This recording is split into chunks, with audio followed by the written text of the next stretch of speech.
Okay, due to our in the colony being viewation, general slack goes favor me. Slacka, pass flow mat Kushime, the southern flow mat Kushime, roof. Level 2 ma, level 2 ne, level 2 ne, level 3 ma. Level 2 swedge messwing, general slacka, or the alma, but the slap can use on Shiva. Slap on being she there. Flat slab ရှိတယ် breakers ကုန်ရှိပဲเนาะကျွန်တော်တို့က slab ပုံဘင်းဖြစ်တော့ကြောင့်မို့ဒီဟာတွေရွေးလိုက်မယ်ရွေးလို့ရှိရင်ကျွန်တော်တို့ဒီမှာ auto design ထားမယ်ပေါ့နော်ပြီးရင်ကျွန်တော်တို့ဒီမှာ slab ရဲ့ overhaul tag ကိုကျွန်တော်ရိုက်လိုက်မှာပေါ့နော်ဒါတော့ကျွန်တော်တို့200လောက်ရိုက်လိုက်ပါမယ်200လောက်ရိုက်လိုက်ပြီးလို့ရှိရင်ဒီကျွန်တော်တို့save like that, you know. Slab item 200 mm.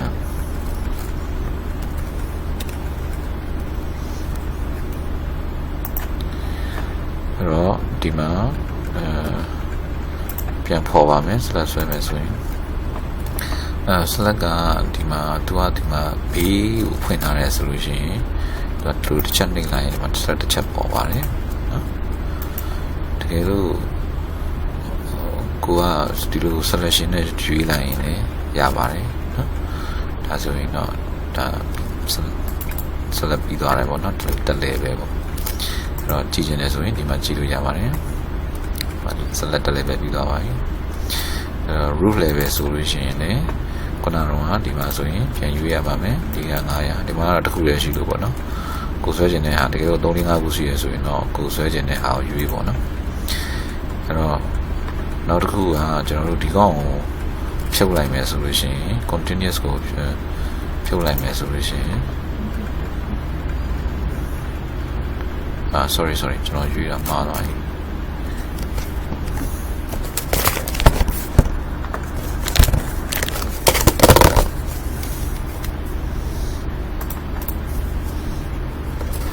ကျွန်တော် select ကိုယူရမှာ select ကိုယူအဲ့တော့ကျွန်တော်တို့ဒီမှာ200 select ကိုနော်200 select ကိုဆွဲမယ်ဆိုရင်ဒီမှာ select on page ကိုဖြုတ်ထားမယ်ဆိုလို့ရှိရင်ကျွန်တော်တို့ကဒီလိုဆွဲလို့ရပါတယ်စင်တာတူစင်တာလေးတွေပေါ့နော်ဆွဲလို့ရတစ်ခွက်ပေါ့တစ်ခွက်ပေါ့နော်တချို့ကိစ္စတွေမှာအဲ့လိုမျိုးဆွဲရတာတွေရှိလာမှာပါတကယ်လို့အကြီးဆွဲခြင်းတော့ဒီလိုဆွဲလို့ရပါတယ်ဒီမှာဆုံးသက်ပါတကယ်လို့ဆုံးသက်ခြင်း double click နှိပ်လိုက်ရတယ်1 2 3ဒီနားမှာ double click နှိပ်လိုက်လို့ရှိရင်ဒီအပေါ်သွားကြမလို့တော့ဘူးเนาะဒါဆိုရင်တော့ဒါ select ကြီးဖြစ်သွားတာပေါ့နော်ဒါပေမဲ့ကျွန်တော်တို့ဒီ case မှာတော့တစ်ခွက်ချင်းပဲ select ကိုတုံးမယ်အတွက်ကြောင့်မို့ကျွန်တော်တို့ဒါတွေကိုပြန်ဖြတ်လိုက်ပါနော်ဒီ select တွေထောက်ပြီးတော့ delete ပြန်လုပ်လိုက်ပါနော်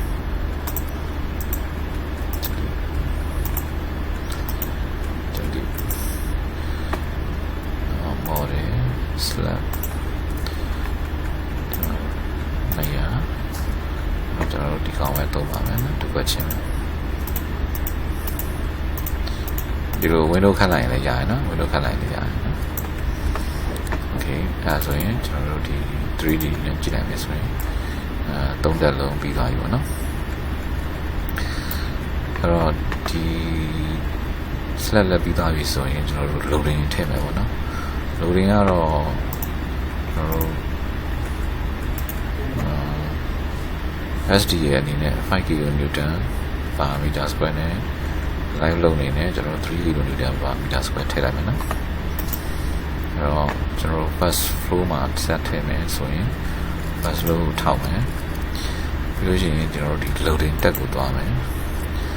loading tab ကိုသွားပြီးကျွန်တော်တို့က load keys ကိုအရင်ပေးရပါမယ်နော်load keys မှာဒီအဟောင်းလေးရင်ဖြတ်လိုက်ပါအဟောင်းလေးဖြတ်လိုက်1 2 3ပုံဖြတ်လိုက်ဒီနှစ်ခုကတော့ဖြတ်လို့မရအောင်ဒီနှစ်ခုကတော့သူရဲ့ self weight တွက်ထားတာပေါ့နော် self weight တွေ existing self weight တွေတွက်ထားအဲ့တော့ load case ကိုကျွန်တော်တို့ကထပ်ထည့်မယ်ဆိုရင်ကျွန်တော်က add လုပ်မယ်ဒီကောင်ကကျွန်တော်တို့ STL ပေါ့နော် super impose တက်လို့ပေါ့နော်အဲ့ကောင်ကတက်လို့ပဲထားမယ်နောက်တစ်ခုကျွန်တော်တို့က live flow ပေါ့နော်ကျွန်တော်တို့ဒီမှာ live flow ကို impose လုပ်ထားမယ်ပြီးကျွန်တော်တို့ okay လုပ်လိုက်မယ်ပေါ့နော်အဲ့ဒါဆိုရင်ကျွန်တော်တို့ဒီလုတ်ဘာခေါ်တာပေါ့ဒီလုတ်ဘာလေးမှာကျွန်တော်တို့က SDL ကိုထောက်လိုက်လို့ရှိရင်ကျွန်တော်တို့ SDL ပြီးလို့ရပြီပေါ့နော် SDL ပြီးလို့ရတော့ဘယ်လိုပြီးမလဲဆိုတော့ level နဲ့တွားလိုက်ရတယ် select နဲ့တွားလိုက်ရတယ်ကျွန်တော်တို့ဒီမှာတော့ဒီ level တစ်ခုလုံးကအတူတူတဲ့အတွက်ကြောင့်ကို level နဲ့တွားလိုက်မယ်နော် level တောင်းနှိပ်လိုက်လို့ရှိရင်ဒီမှာသူရဲ့ property box ပေါ်လာတာပေါ့နော်ဒီမှာတကယ်လို့ကျွန်တော်တို့ကfile မရှိရင် file ကိုဝင်ရိုက်ပေါ့နော် file ကိုဝင်ရိုက်ပြီး file ကိုဝင်ရိုက်ပြီးတော့ကျွန်တော်တို့ဒီလိုတစ်ချက်နှိပ်လိုက်ရင်ဒီမှာကာလာပြောင်းသွားတယ်ပေါ့နော်အဲဆိုရင်တော့သူဒါဒီ SDL အနေနဲ့သူဝင်သွားပြီပေါ့နော်နောက်တစ်ခုကျွန်တော်တို့ထပ်ထည့်ခြင်းနဲ့ live load နေထည့်ခြင်းနဲ့ဆိုရင်ကျွန်တော်တို့ဒီမှာ3ထည့်လိုက်မယ်3ထည့်လိုက်မယ်ပြီးရင်ကျွန်တော်တစ်ချက်ထောက်လိုက်မယ်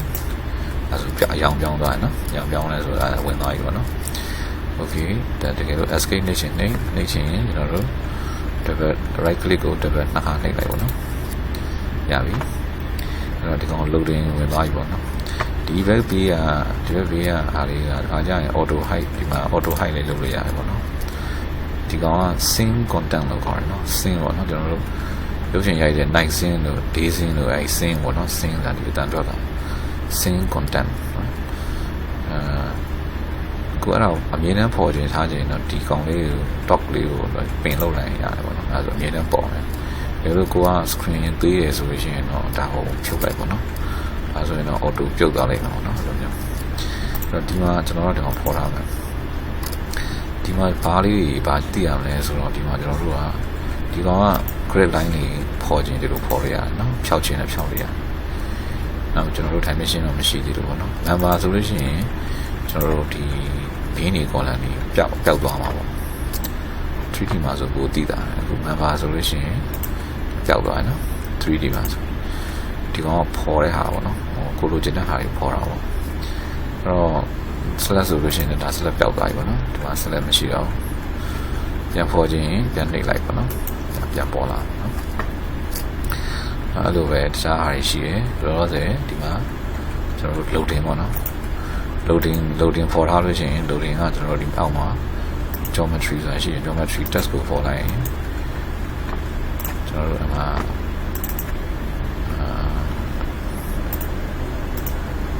ဒီမှာမြင်ရတယ်နော်ဒါ loading နေနဲ့ဒီ loading ကဘာလဲဆိုတော့3 kN/m² တော့ live load နေတယ်ပေါ့နော်ဒါလို့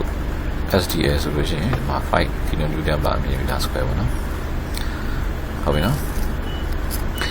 loading တွေရသွားပြီဆိုလို့ရှိရင်ကျွန်တော်တို့ဘာလုပ်ရမလဲဆိုတော့ကျွန်တော် combination ပေါ့နော် combination ဒီမှာပေါ်တဲ့ဟာလေးတွေကတချို့ကွန်ပျူတာ setting ပေါ်မူတည်ပြီးတော့နည်းနည်းအပြောင်းလဲလေးရှိရနော်အဲအားလေးတော့သတိထားကိုယ်စီမှာတော့မပေါ်သူစီမှာတော့ပေါ်တယ်ဆိုပြီးဖြစ်နေမှာဆိုလို့ဒီ screen တစ်လျှောက်လုံးမှာပေါ်တဲ့ဟာတွေကတယောက်နဲ့တူမှာတော့မဟုတ်နည်းနည်း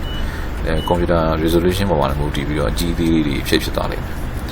အဲဒီကောင် combination ဆိုရင်ကျွန်တော်တို့ဒီမှာလက္ခဏာ log case ပေါ့နော်ဒီဒါနဲ့တူပဲ log case ရဲ့ log group ရှိတယ်ဒီမှာ combination ရှိတယ်ပေါ့နော် log combination မှာကျွန်တော်တို့ auto ပဲ generate လို့တော့သုံးပါမယ်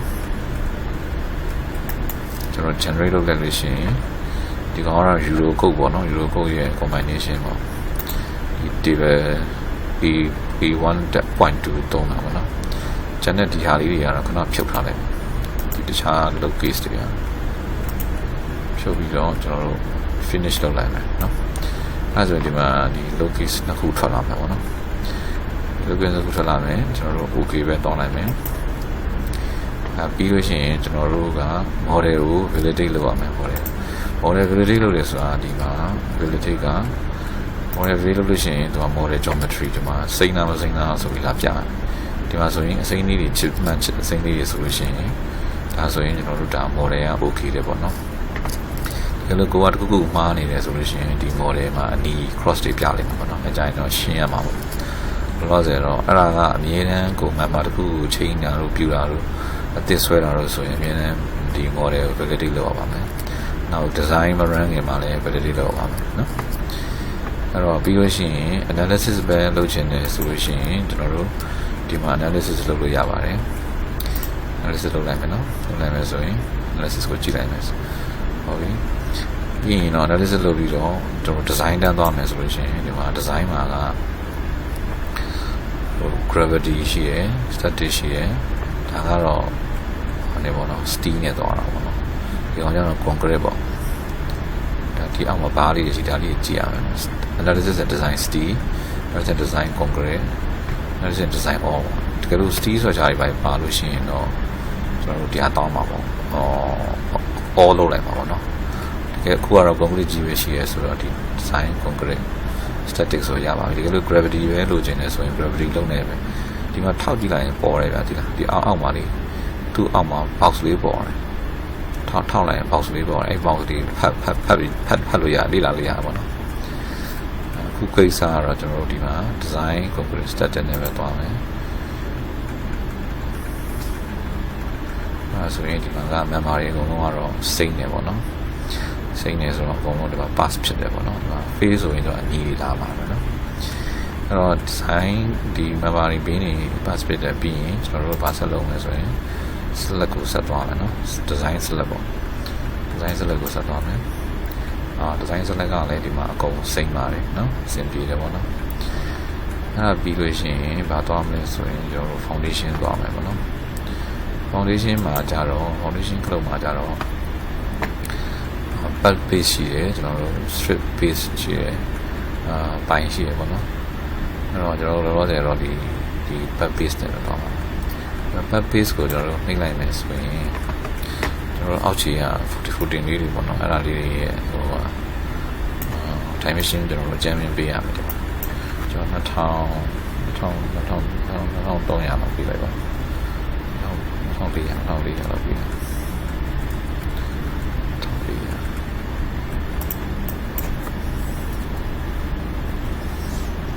လေးရပြီးပြီးတော့ကျွန်တော်တို့ကဒီမှာ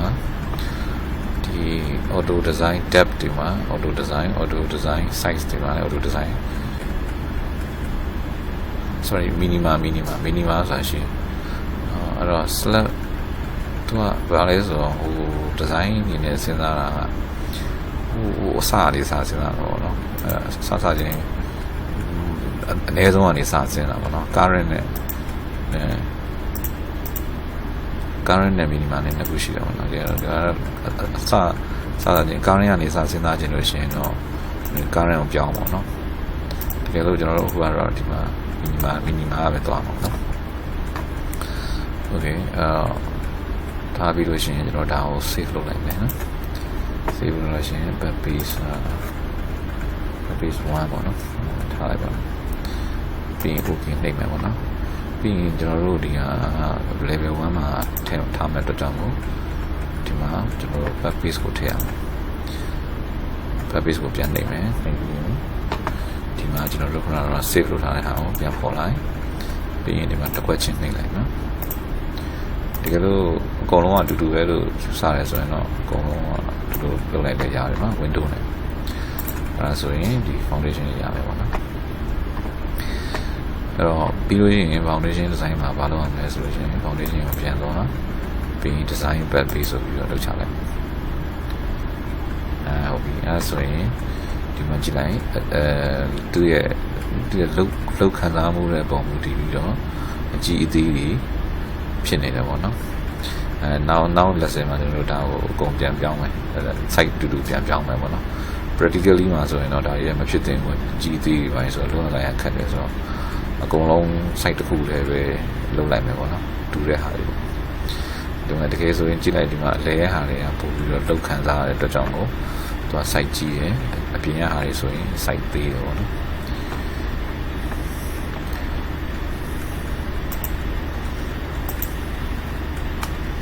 အဲ့တော့ဒီနေ့လုပ်တဲ့ဟာကဒီမှာကလေဒီနားမှာကဒီမှာ၄ခုလောက်ရှိတယ်၅ခုလောက်ရှိတယ်ဒါလေးကျွန်တော်တို့ဒီကသုံးတာကတော့ structure view သုံးတယ်ပေါ့နော်ကျွန်တော်တွေကတော့ load တယ်မသုံးပါဘူး software view ကတော့တိတ်မသုံး result view ပဲသုံးတယ်ဒီတော့